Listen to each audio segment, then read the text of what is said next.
So when we started with the whole Mandel classes at BMC, we started at a high executive level. We got the executives through, and the executives immediately saw the benefit.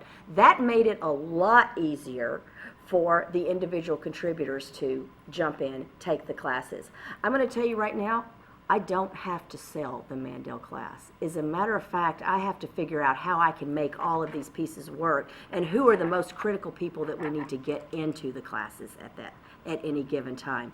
The class sells itself.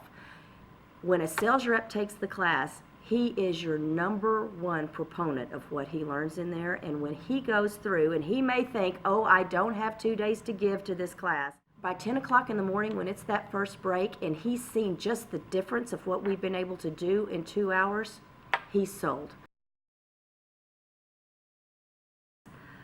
When I ask before a class how many people have had actual formal communications training, what I'll typically see in a sales class, about 60%, 50 to 60% will tell me that they've had no formal training.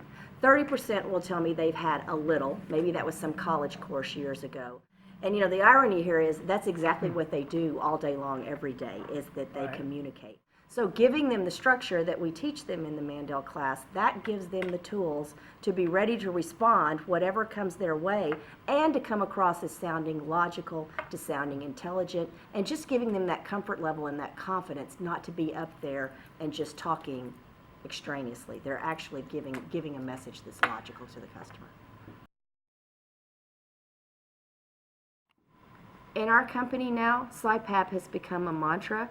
When we go out and we make those sales calls, we want everyone to be on a unified front.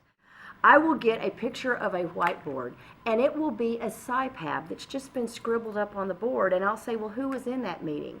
And they will tell me, well, you know, we were doing a pre-planning meeting before we went to meet with the customer, so we had the sales teams in there, we had the pre-sales teams, we had the services. We all met in this room before we went out. It didn't take us much time at all, but we sat down and we SIPAP'd it together, and it just got all of us on the same page. And when I get those pictures, I keep every single one of them, just to know that there's SIPAPs written on whiteboards all across this country and even across the globe, and they came out of these classes that we taught here.